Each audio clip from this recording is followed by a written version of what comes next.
Hi, everyone. Thanks so much for joining. We have such an exciting session today. With us on our adventure as a holistic fertility expert and licensed esthetician is Angelique Renee. She is a coach and trainer to other licensed professionals in the area of non-toxic, non-invasive beauty and anti-aging. And she is here today to help us understand why non-toxic beauty is the thing that we should be doing, why it's going to be safer for fertility and hormones. What are the alternatives? We're going to even get into Botox, which I'm so excited about. Angelique, thank you so much for being here with us today. Thank you for having me. So excited to be here. So, Angelique, let's start with tell us, a bit more in a bit more depth. What do you do? Yes, so I have a background as a wellness coach, and years ago I realized the connection between beauty and wellness from the inside out. And long story short, I was in corporate many years ago, and my life got completely tipped out of balance. Where I looked around, and it was like I hit the wall with my hormones, with my weight, and everything else. And this was before I changed careers many years ago. But I started to notice that the women around me that were beautiful and brilliant and all these things were using things like Botox and fillers to mask and cover up the fact that their lives were completely tipped out of balance. And I'm a chicken with needles. I was like, surely there's got to be a better way. And it really sent me on this mission to say, how can I get results, but be more gentle and loving on the body?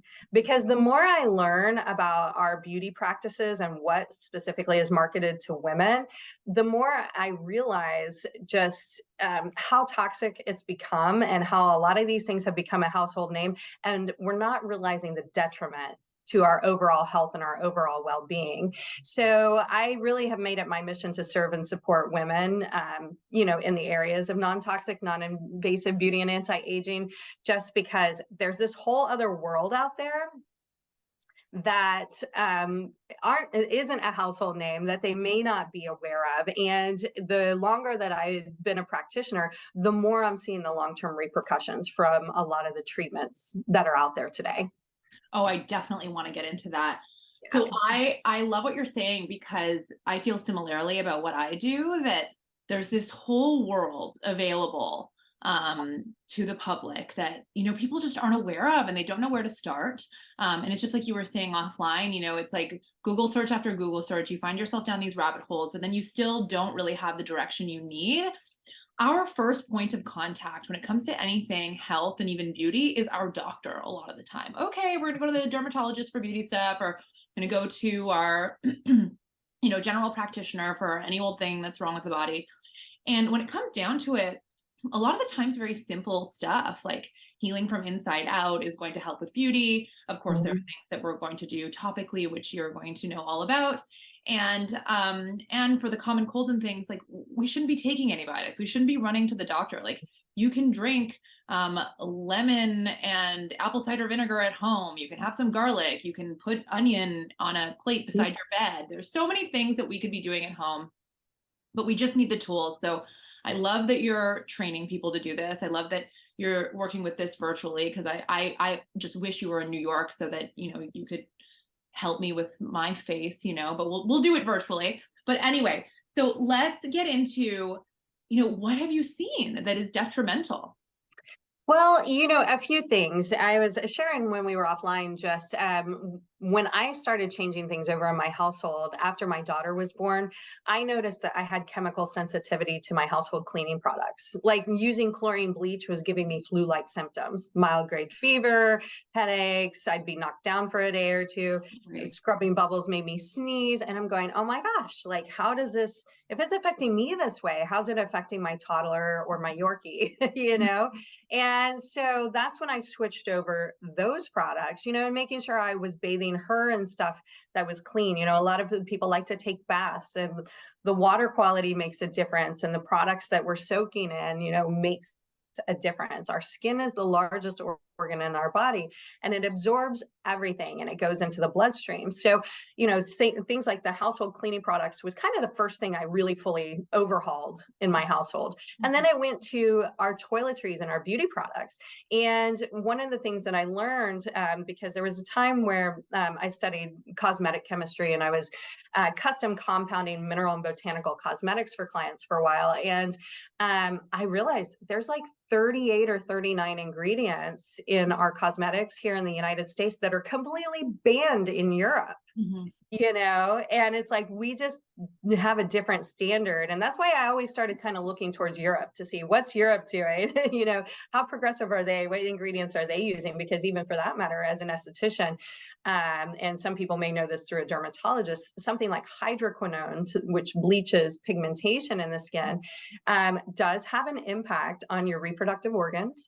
Mhm. So does, and so do acne medications. Those have an impact on your reproductive organs.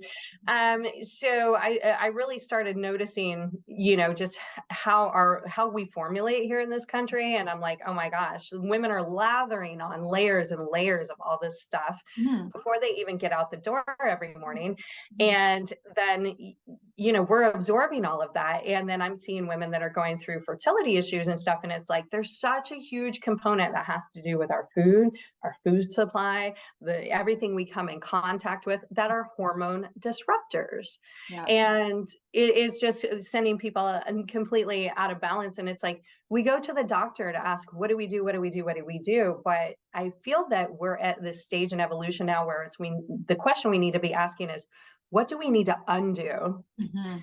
We're Mhm. hitting our toxic load. Mhm. Nobody knows what that toxic load is. And the one thing I do really feel passionate about is that our beauty should not be contributing to that. Our beauty should be enhancing our lives, making us feel better, Mhm. not causing us to have terrible side effects and disrupting our natural our natural clock and everything else. And so I always look at around saying, how can I get results but be more gentle and loving on the body? There has to be a better way. There has to be a better way than coming at my face with a needle in order to inject synthetics or neurotoxin. I was sharing with you earlier, I had a girlfriend back when I was in corporate. She came in one day and she was looking really tired, like Mhm. just kind of disheveled and everything. And I asked her, I said, are you feeling okay? And she goes, girl, I had to stop the Botox. I'm getting IVF. And I Mhm. was like, ooh, that's Mhm. what it looks like when you stop.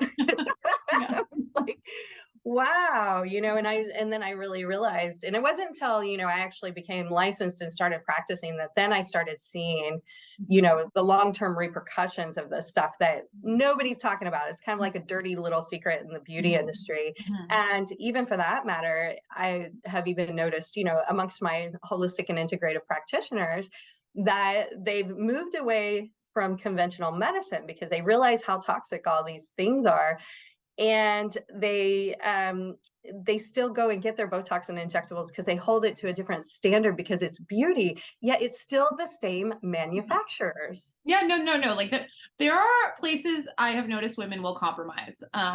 Fertility, like inject anything into your body to get that done, which I totally understand because it's like a deep desire. So fertility, beauty, and like and that like more like the face, the injecting the Botox, anti-aging, I should say, Yeah. and weight loss. These things, I'm kind of like, this is where women, I've noticed the values kind of go out the window, but I do believe that if we knew that there were options available to us that didn't break the bank, because that comes into it too. It's like, are all these natural things going to cost too much money? Like, I'm a big fan of cosmetic acupuncture, for example. Like, you Mhm, can get mhm, great results with facial rejuvenation acupuncture, but here's the thing: absolutely. it's costly. You have to go all the time. Like, it's like once or twice a week for at least 10 sessions, and you have to be there for like an hour and a half or something. Like, it is a commitment. It works really well. But when somebody's like, well, I can spend less money, go for Botox once every 6 months, like, why would I do that kind of thing? I'm like, I kind of get your argument. Like, I can't really kind of fight with it because I'm a busy person too, and I do not have time to be, spending all of that time on on doing it that way. Now, I should say, I wrote a book. It's coming out in March, and there's a whole chapter on toxins because I've outlined like the 4 major things that I believe affect reproductive health in both women and men. And toxins are a huge factor. Like I dove deep into research while I was writing the book. And I found that there are toxins in our cosmetics and in our household products that will actually cause us to be fat. That is very interesting because it messes Mhm. with insulin receptor sites and inflammatory responses, which can make us pack on weight.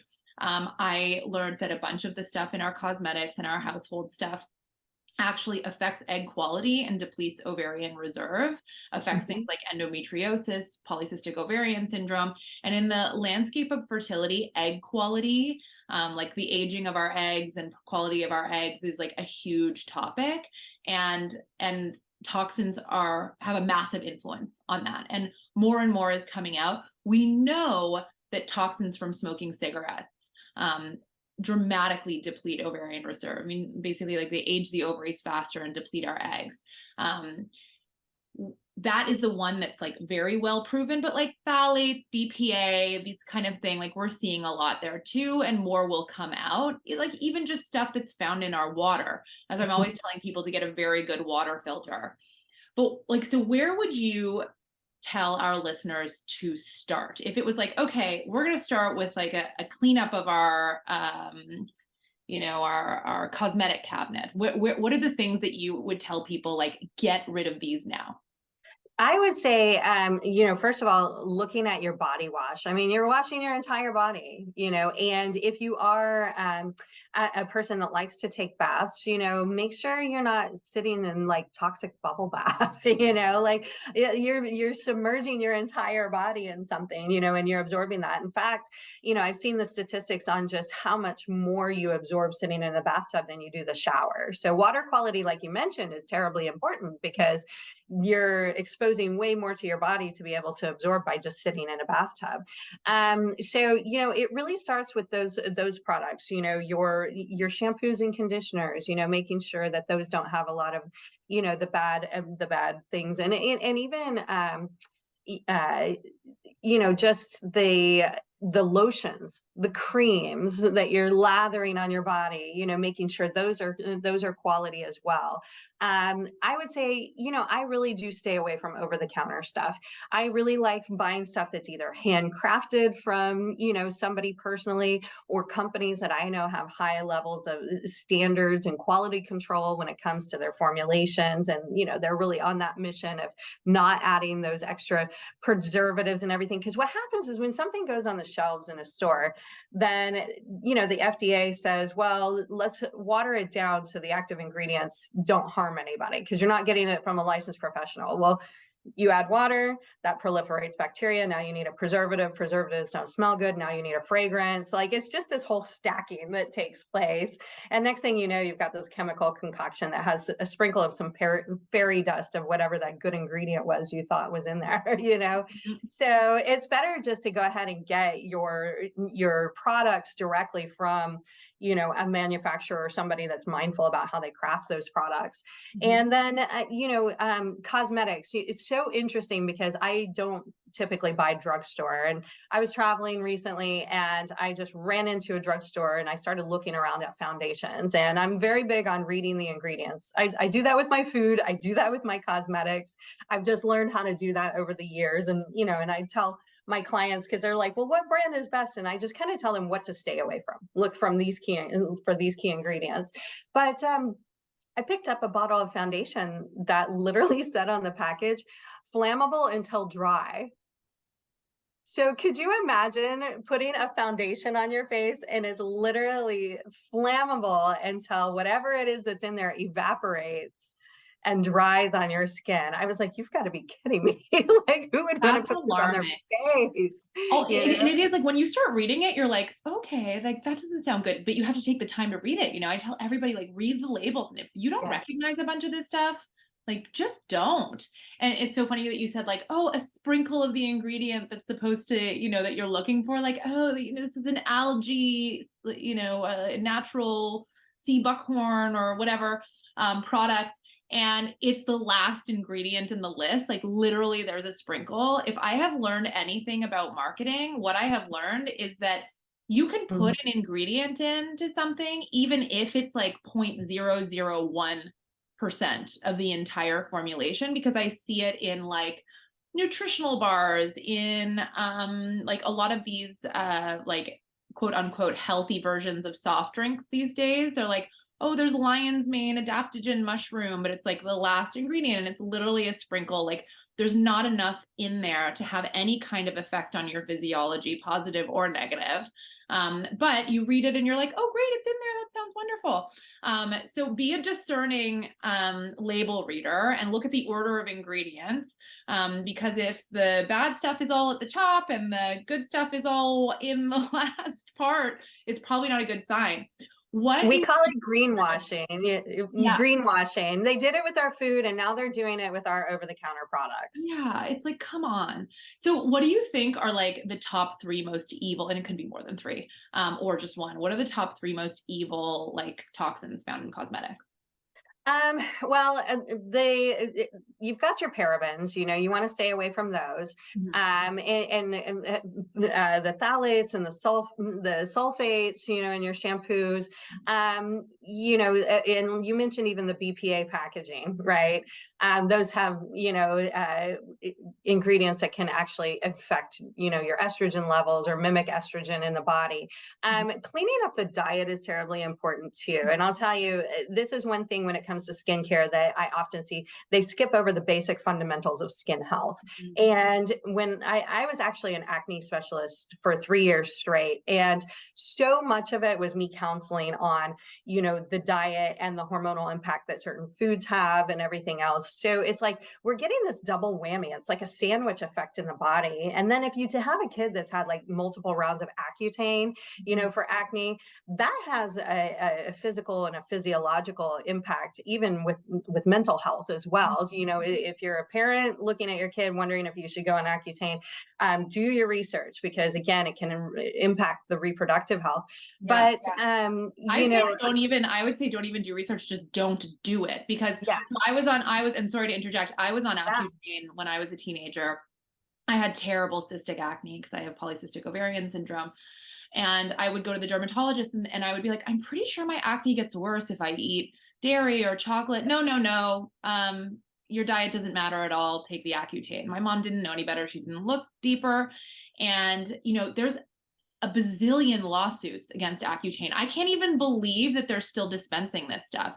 It has wreaked havoc on my digestive system, definitely my brain chemistry. I noticed that like I have had to really do a lot of work with my own methods to kind of restore balance there. So digestion, inflammation, menstrual regularity, reproductive health. Thank God I'm in the profession that I'm in, that I could kind of reverse a lot of the damage that did. But for a lot of people, the damage stays, and that's why there are so many lawsuits against it. But again, it comes down to like, what are the options? Like now we know about you, or, we're gonna shout your information from the treetops, but acne is a really hard thing to deal with. It was awful having my face look like a pepperoni pizza. People were mean, and it was scary. I didn't know if I would get scarring. yeah. But the drugs aren't worth it. Those drugs, like the repercussions are so deep and wreak so much havoc that if we just know what the other options are.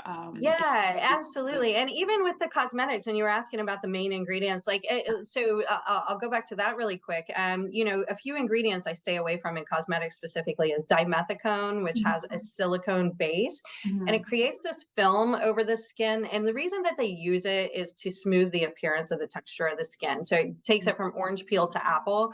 But that film does not allow the natural oils to rise to the surface of the skin. It like seals it. So it can cause breakouts. It can cause clogged pores.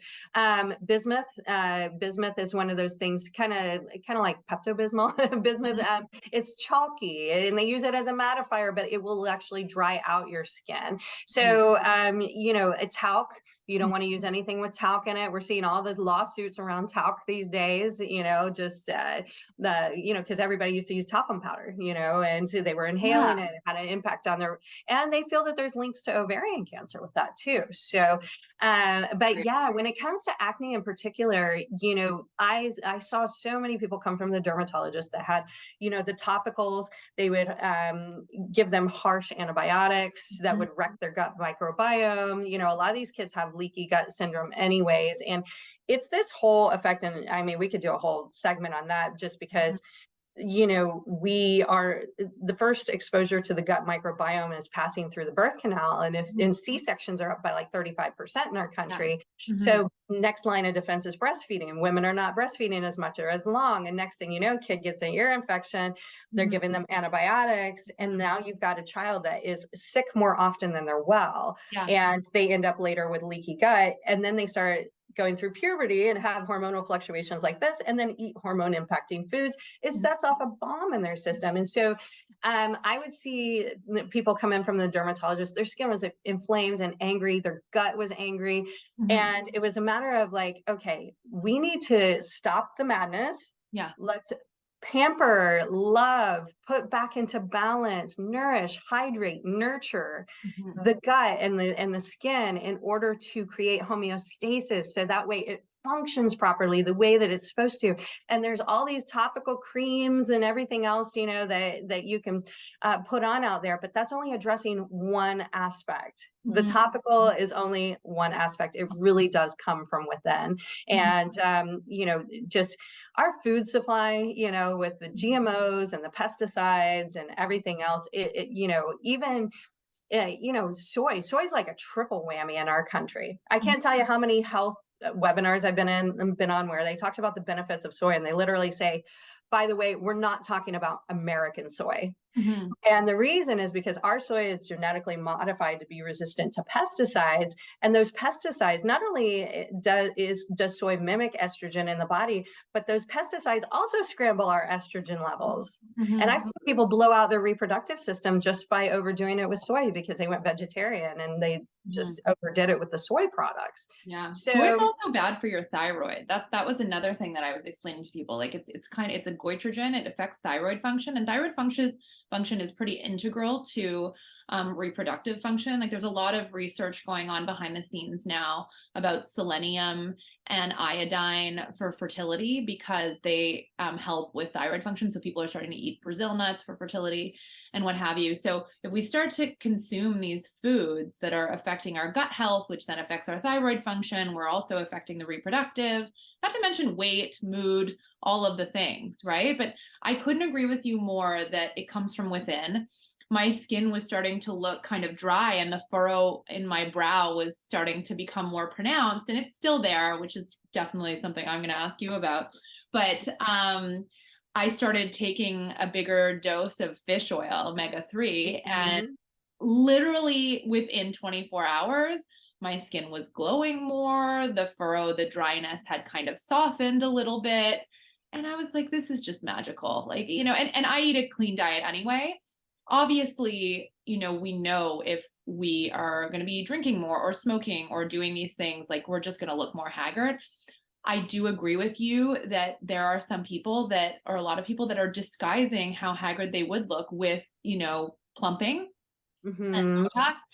And seeing a lot of people through their pregnancy, I do see what it looks like when, those things are removed. So I think what I'm hearing you say is that there is a way to maintain beauty without having to constantly plump, and there won't be the withdrawal effect when you're going through fertility treatment or pregnant.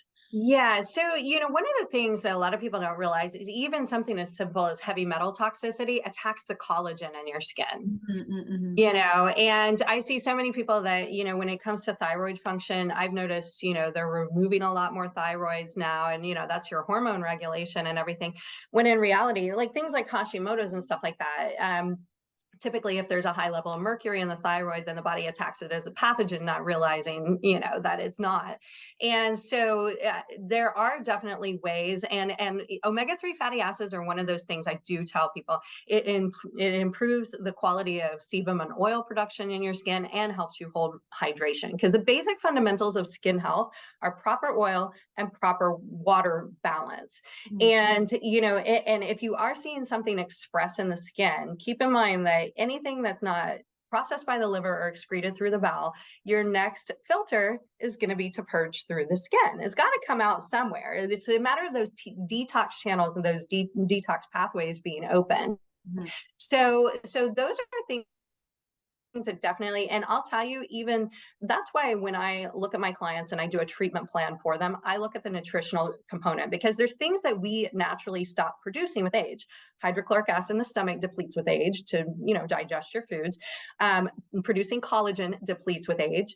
And then also our stem cell production. Stem cells are responsible for repairing all the tissues and organs within the body. It depletes by 50% by age 35 and by 90% by age 60. Mhm. So, learning the ways to stimulate, augment, and supplement, and also food therapy, those are the ways that you can support your body from the inside, because what keeps us looking youthful is plump, supple skin. And so, that's why I'm not a big fan of doing a lot of peels. It's okay to do some mild to medium superficial peels, but you don't want to damage the integrity of the skin. You don't want to thin the skin over time, because that in itself makes you look aged. And I'm seeing that people that have been using Botox and injectables for decades now, layering product on top of product on top of product, creates texture issues later on down the road. And I'm seeing it thin the skin. I'm seeing muscle atrophy and eyes get lazy, because one of the things that they don't tell you is you actually build up antibodies against Botox. So over time, it can stop working. So here it is. What happens is that then it's funny because muscle atrophy is a contraindication for Botox, but yet Botox can cause muscle atrophy. So it's like this weird dichotomy, Well, right? that was something that I was worried about, that I was like, Botox like won't, because it stops the muscle from working. So that's what I was worried about. I was like, won't it eventually atrophy? And then you have other issues with that. So now you're telling me. Absolutely. So, and if you start too young, and here's the thing, they're marketing it to younger and younger women. Mhm. According to the FDA, Tentatively. really shouldn't start using any of that stuff till over the age of 24, once you're past your full development age, right? But Mhm. if you start and they're trying to market it as preventative, which Mhm. is nonsense, because if you don't have the signs of aging and you start this stuff way too early in your late 20s, Mhm. by the time you're 50 and 60 and and beyond and actually showing the signs of aging, well, have you built up antibodies at that point? Is it even going to work anymore? Mhm. And how much have you put into your body? What is your toxic load? And I'm going to tell you this, and I've seen this firsthand: women it's slowing their digestion, Mhm. losing dexterity in their hands, thinking they had carpal tunnel, but the scans show no. Mhm. I've seen histamine responses over Mhm. time, even Yeah. full blown reactions to it. And I'll say this, and this is a staggering statistic. I told my girlfriend this the other day, and she got really upset with me when I told her this. 50% of the number of units of Botox that you receive, 50% of that number is equivalent to the number of mice that die in a lab receiving that same dosage. Oh, that's So if you're a vegetarian, a vegan, or an animal lover, you need to know Botox is not cruelty free. yeah, definitely not. Oh, I mean, how much beauty? I like the clean beauty, yes, but like I think most conventional beauty is not cruelty free. So let me ask you this, as somebody who has not received Botox, but where, I've passed the ripe age of 40, it's showing. What are the alternatives to Botox? Yeah, so I'll tell you a few things that are my favorite go-tos, and you're going to love some of these. So, number one, I do recommend having a good quality type 1 marine collagen supplement.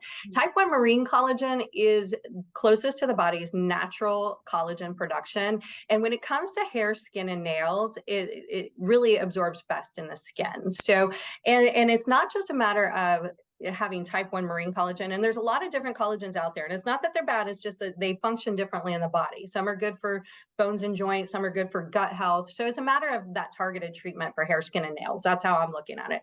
Sourcing is extremely important. So I recommend a product that is sourced from clean Scandinavian waters in Norway. They have higher standards in Europe, and it's small fish. You're not going to have to worry about the heavy metal toxicity. But also the blending with goji berries and acerola berry and aloe. Aloe is an amazing thing to help with the enzymes in the stomach, help to heal the intestinal tract, but also to keep hydration in the skin. Magnesium also keeps hydration in the bowel and in the skin. You always want to have those detox pathways open, so everything's constantly moving out. And then when it comes to like your at home care, there's a peptide that I love that actually releases and relaxes the facial expressions. It's called argireline. So if you have a good peptide product with argireline at the top of the list, it can actually help to release and relax those facial muscles instead of going in and injecting to paralyze them. I would much rather use peptides, which are just building blocks and proteins for the skin. I'd rather have you use that with consistent use over time. It takes time to develop a problem. So if you're unraveling a problem, that also takes time. So it's about the consistent use. One of the things that you can do at home also that I really love is gua sha. And I'm sure as a DOM, you're familiar with gua sha, but facial gua sha is amazing. Now, there's a lot of companies out there that'll tell you, you have to have jade, you have to have rose quartz. Honestly, it's not actually the type of stone that matters. It's just the actual massage itself. You could get a spatula and scrape your face, but just using a good quality oils like things like jojoba oil, almond seed, apricot oil, things like that. I don't recommend using coconut oil because not all skin types can tolerate it. It can clog the pores. But the facial massage, and I'll tell you, when you start going like this with your gua sha stone, and it's amazing, you'll usually feel a ton of tension and stress release, and I remember one time I was looking in the rear view mirror and I was stressing over something. I saw this crinkle starting right here and I was like, oh no. And I'm like in the mirror, I'm like just massaging it out. So massaging it out and, doing the lymphatic drainage on the face will give you that, simulation, the lifting and it's funny how when you actually work and stimulate the facial muscles, they have memory and it'll hold in place. So if you're doing all this stuff nightly on a regular basis, doing your lymphatic drainage, you're going to notice a more contoured, lifted appearance in the skin. So that's kind of like my tip for at home. And there are treatments. So, you were talking about facial rejuvenation through acupuncture. I'm a big fan of that. I know it works. I've seen it firsthand. And I also provide treatments like microcurrent and radio frequency. The fact is you can't inject enough here to lift here. And that's where we're seeing. Sorry, for all of us everybody who's listening, Angelique is referring like you can't inject enough into the cheeks to improve what the turkey the neck and jaw, the neck, the neck and jaw. That's so true because it can look all great on the face, and then you look at the person's neck, and like unless they're wearing a turtleneck and hiding it all, like you can see that it's not not having the same effect. Yeah. Absolutely. So, if you're wanting to tighten, lift, and tone, jowls and the neck and the jawline and stuff, going to injectables for that is not a good idea. That's where you're seeing a lot of celebrities and stuff get a much wider appearance to the top of their face, that diamond shaped face. They keep going out and out and out. And then next thing you know, they have an irregular appearance because they've lost like their natural facial symmetry from that. And so I do a series of treatments with my clients, but I'll tell you, since I paired it with the skin nutrition and then the proper skincare and then I, go through diet, stress management, a lot of other things, it has helped me to collapse timelines. So we get results faster and we require fewer treatments in the treatment room. But you're absolutely right. There is a time commitment with that stuff. And I tell people, I have so many people that come through my door that have even had surgical procedures. And my experience has been is quite often they're trading one problem for another. Yeah, totally. And so they're coming to me for corrective work, after they've had a procedure just because of some other issue they've developed as a result of their surgical procedure or whatever. So, but even if you are one of those people that you're like, well, I'm conservative, I only get a little bit, here or there. If you go and you do these other treatments, as maintenance, that should be your proactive preventative care. Mhm, Do those things because it can prolong the amount of time in which you need to go back for your injectables mhm, and reduce the amount that you need in order to get the effects. So, mhm, I like to kind of meet people where they're at. Sometimes people know my stance and know I'm not an advocate or a fan, of these synthetics. But and I'll throw this out there. One thing that's really beneficial too for facial rejuvenation is what's called PRP or PRF, where they can extract your blood and use the platelet-rich plasma or the mhm, fibrin. mhm, So if there are practitioners in your area, you can look for that too, because I would rather see you inject your own plasma for filler mhm. than to do synthetics. Yeah, they're doing that actually for like ovarian rejuvenation and uterine rejuvenation. PRP is becoming kind of I'm gonna be interviewing a fertility doctor about what they're doing with it in the reproductive system, but we're seeing more like both in beauty and in fertility with stem cells, with PRP. It's very interesting. But so what I'm hearing from you Yeah, it's is amazing that for yeah, rejuvenation. yeah. So what I'm hearing from you is that there are treatments available. You do those and can explain more about those. But that really beauty is a lifestyle. Yes. It And is very much so. And that's why, especially during the pandemic, I was looking for ways to serve and support my clients where they weren't dependent on seeing me in the treatment room. And Mhm, that's where I adopted different technologies that could actually, that were available to the consumer mhm, that could stimulate the copper peptides in the stem cells in the body, or using, frequency therapy and microcurrent at home to mhm, be able to stimulate things like skin elasticity, but also, just really create balance to a multitude of things with the mhm, body when it comes to mind, body, and spirit. You could, balance the meridians within the body, the different organ systems, things like that, because all of those things are interconnected. mhm, And so my clients really appreciated that, especially with the nutrition and everything, where I could say, hey, here's what you can do at home. This empowers you, gives you personal responsibility that mhm. you can care for yourself in between the times that you see me, or even if you can't see me, and you have these tools at your disposal, to really look and feel your best, even if you're not a regular in the spa or in the clinic. That's so awesome. I think that empowering with knowledge and how to do it at home is great. And I'm going to be booking my session with you so you can tell me exactly what I can do at home and if I need any gadgets. I've been hearing about there's this buzz in my association, the American Board of Oriental Reproductive Medicine, about this machine called the Saluma, and people are using the Saluma for reproductive health and egg quality, but I've also heard that it's good for the skin. Are you familiar with that machine? Yeah, yeah. So light therapy, whether it's infrared or it's LED light therapy, there are benefits. And, it's so cool because over the last several years, I mean, I work with a lot of frequency devices to begin with in my practice.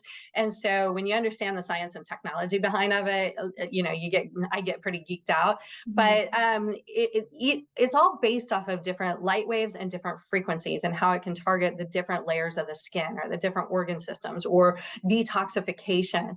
And, I think it was Albert Einstein that said, the medicine of the future will be measured in energy and frequency. mhm, And so now there's actually even a term that was coined called electroceuticals, mhm, where it's like they're finding these ways to stimulate the body's repair process by using electrical current and microcurrent. There's PEMF devices, pulse electromagnetic frequency devices, all these different things. And now it's not just dependent on going to your practitioner, because it used to be like to go to receive these treatments, it was this robust software. You'd sit in the chair, you'd have to hold rods for polarity, all this stuff. Now they've pared it down for the individual user.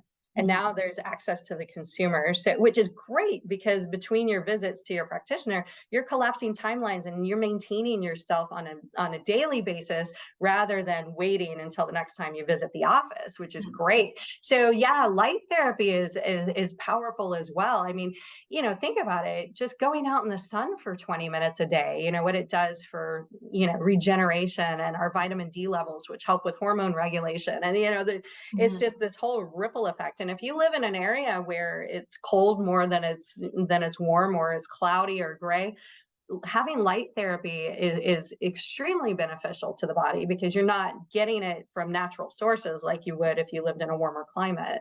So I'm a big fan of all of those things to regenerate anti-aging and regenerative. I love the regenerative aspect. So rather than treating, we're actually supporting the body's repair process so it can repair itself. Yeah. And when you do that, you can actually, there's a tipping point where your body regenerates and repairs. And then there's a tipping point where once you're past that, then you actually start to reverse the aging process. And so I do have clients that look younger after working with me and progressively after time than they did when they first came to see me. And these are people that are like 56, 57, 58 years old. And it's like they look younger now than they did several years ago when they first started seeing me. Oh yeah. That's exciting. No, it's amazing. I have patients that are coming either for herbs or acupuncture, and they'll come back and they'll be like, people are asking me what I'm doing, like why I look so good. And I'm like, that's just because your insides are changing and it's just showing in your aesthetic. Like I'm literally not even targeting that. We're just, bringing down inflammation. We are getting you healthier, bringing down acid levels, balancing the gut bacteria, all those things, healing the gut, just like, the things that you've been talking about. But I will see results with my work indirectly because of getting the body healthier. But I love that you have all of the answers for all. I have so many questions for you. Like I want to know about acne, cloasma, more about, like what techniques to use. But we want to make sure to keep this podcast to a certain length to make sure that listeners stay tuned in. So Angelique, you are so amazing. What would you leave our guests with today in terms of like, here are a couple action items that you can start with? Absolutely. So, a couple action items you can start with is really just going through your cosmetics and all the products that you're using today and looking at it through the lens of how can I replace this with a healthier option?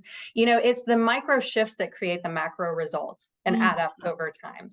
So, whether it's your cosmetics and all of that, or, how are you taking care of yourself internally? Because that internal component is so important, the nutritional aspect, the diet, stress management, spiritual care, sleep quality, all of those things, you need to take a look at it, up to and including hormones too, because a lot of the ladies I notice, I'll ask them, have you had a hormone panel? Well, when I see that they're symptomatic, and some women are just like, well, I'm getting to be that age. And it's like, no, we don't have to accept that, or, because my parents had it. No, your DNA is not your destiny. You can be proactive and preventative, or, so really take a look at that, because with integrative and functional aspects, it's like you can optimize your performance, and as you age, they can become the best years of your life if you really look at creating that balance within the body. And then just having your rituals and your at-home care, because so often it's like, especially even new moms, like, I need a 5-minute face, I got to be out the door, I don't have a lot of time. So, I would say if you're one of those people that it's like, if you can swap out one product, to really make your skin look better, I say stay away from like the gel cleansers that foam. Those tend to wash away and strip the oils. They have surfactants that'll strip the oils. And then you're trying to put everything back that you took away. Switch to a calming, hydrating, soothing, creamy cleanser. And then you're not stripping a bunch of stuff away.